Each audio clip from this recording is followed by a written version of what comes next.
कभी दिव्यांगता की वजह से लोगों के बीच जाने, खुलकर मुस्कुराने और अपनी पहचान बनाने से डरने वाली गिरजा जल छतरी ने शायद कभी सोचा नहीं होगा कि एक दिन वही दूसरों के लिए हिम्मत की मिसाल बनेंगी।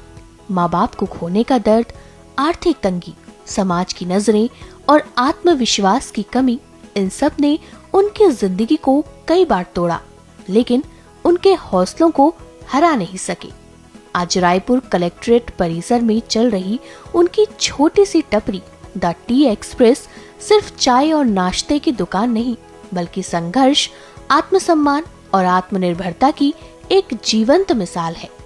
यहाँ काम करने वाली सभी महिलाएं और पुरुष खुद दिव्यांग हैं, जो कभी अपनी छोटी छोटी जरूरतों के लिए परिवार पर निर्भर थे।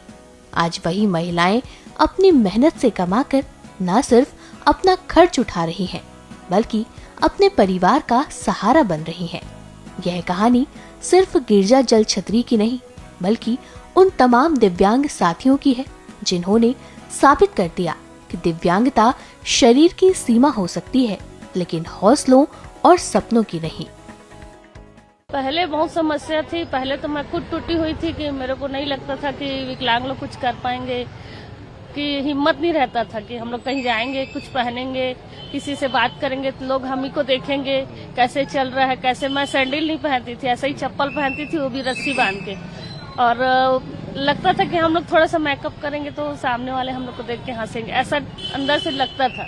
फिर उसके बाद महिला पॉलिटेक्निक बैरन बाजार में मैं 3 महीना का कंप्यूटर ट्रेनिंग करने गई, तो वहाँ देखी कि मेरे से भी ज्यादा डिसेबल पर्सन लोग, लड़कियां लड़के सब बहुत अच्छे से एंजॉय करते थे, यानी कि लाइफ को जीते थे। उनको देख के मेरे को जीना सीखी हूँ। मैं पहले अपने घर में थी तो यही थी कि मैं विकलांग हूँ, गरीब लड़की हूँ, बस उसके अलावा कुछ नहीं था मेरे माइंड में। पहले जब जॉब करती थी तो मैं साइकिल से जाती थी, तब डर लगता था साइकिल चलाने के लिए, तो चप्पल निकाल के चलाती थी।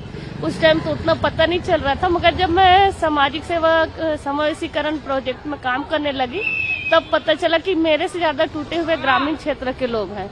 उनको पता ही नहीं है कि मेडिकल कहाँ बनता है, कैसे बनता है, उनको जाना कहाँ है, उनको व्हील चेयर मिलता है, उनको बैसाखी मिलता है, ऐसे घसीट के चलते थे।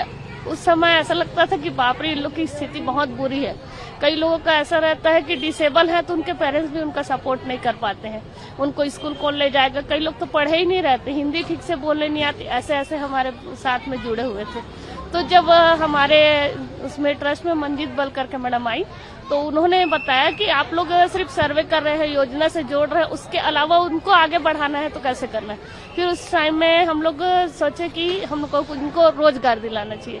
पहले समूह बना के फिर इनको आजीविका से जोड़े हम लोग। पहले हम लोग घर ही में रहते थे, कहीं आ जा नहीं पाते थे। जब से गिरजा दीदी के साथ जुड़े ना, फिर हम लोग सामाजिक कार्य भी करते थे, विकलांगों को न्याय दिलाने के काम में हाथ बटाते थे, दिव्यांगों को ट्राई साइकिल दिलवाने में उसकी मदद करते थे, मेडिकल सर्टिफिकेट बनवाते थे। ऐसे जैसे हम लोग ज्वेलरी का भी काम करते थे, रेशमी धागे का ज्वेलरी बनाते थे, स्टॉल लगाते थे, फिर नाश्ता भी लगवाते थे स्टॉल में। तो वहाँ से हमें समाज कल्याण विभाग के सर, जो सर है ना, पांडे सर, वो दुकान दिलाए हैं।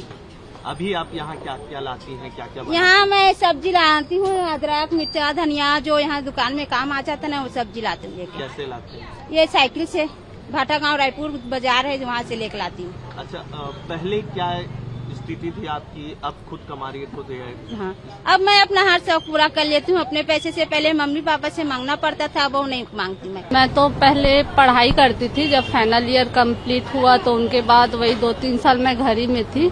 घर में रहने के बाद दीदी से तो कांटेक्ट था, फिर ज्वेलरी अगर बनाया, फिर मैं घर से 2-3 घंटा बस समय देती थी ज्वेलरी के लिए। फिर धीरे धीरे हमारा समूह बड़ा हुआ और ट्रेनिंग बढ़ा, फिर फील्ड में किए, तब जाके धीरे धीरे सब जानने लगे। हम लोगों को स्टॉल लगाया काफी चीज का, ज्वेलरी, फुटवेयर, और अभी उसी के जरिए हम लोग को, स्टॉल के जरिए ही इतना अभी कलेक्ट्रेट में हम लोग को दुकान मिला है। हम लोग का रोजगार का ये सहारा है। कम से कम 8 से 10 महिलाएं हम लोग इसमें रोजगार करते हैं।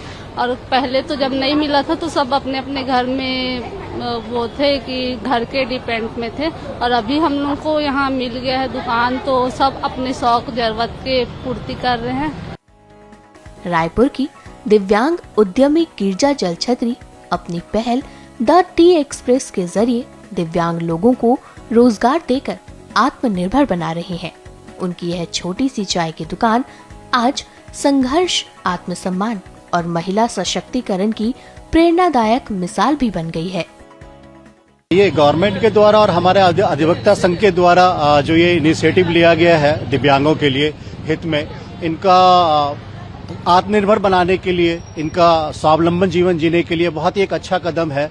और बहुत ही अच्छा खाना भी ये लोग बनाते हैं। हम लोग जितने भी हमारे अधिवक्तागण साथी लोग हैं वो सभी यहाँ पे हम लोग यहीं पे आते हैं। इनकी चाय तो पूरे कोर्ट में अगर आप पूछेंगे तो पूरा कोर्ट में इनकी चाय फेमस रहती है और बहुत ही अच्छा इनकी व्यवस्था रहती है। और दीदियाँ बड़े प्यार से अपने जो भी इनके यहाँ आते हैं खाने के लिए या कुछ पीने के लिए बहुत ही सेवा भाव से, प्रेम भाव से, जैसे घर का खाना हो उसी तरह से ये आपको यहाँ पे आपको सर्व करती है। ऐसा महसूस नहीं होता है कि आप कहीं बाहर में खा रहे हैं। ये जो स्टॉल है इसको हम टपरी के नाम से थोड़ा यहाँ फेमस है। इनकी शुरुआत जो हमारे उस समय जो डीजे साहब रहे थे संतोष शर्मा साहब, उनके द्वारा इनका उद्घाटन किया गया था। 2023 में किया गया था। ये एक दिव्यांग जनों के लिए मतलब है, इनके लिए जैसे कि कहीं ये काम मांगने जाते हैं तो इनको मतलब अपंगता के कारण या कुछ कमी के कारण इनको मतलब काम नहीं दिया जाता या कम सैलरी दी जाती है। तो ये आत्मनिर्भर इनको बनाने के लिए, सेल्फ कॉन्फिडेंस बनाने के लिए हमारे कोर्ट के द्वारा ये पहल की गई। इसमें जितने भी कर्मचारी ये जो काम करते हैं खुद ही इनका मतलब इनिशिएटिव, इनका खुद ही एक कदम है। ये खुद ही बनाते हैं और खुद ही बेचते हैं। तो इससे इनके कॉन्फिडेंस आता है। 3-4 साल हो गए लगभग अच्छे से काम कर रहे हैं। और हमारे जो सब साथी जो वकील जन वो मोस्ट ऑफ द मतलब पीपल यहाँ आके अपना मतलब खाना पीना नाश्ता वगैरह ये करते हैं। काफी अच्छा सराहनीय कदम है ये।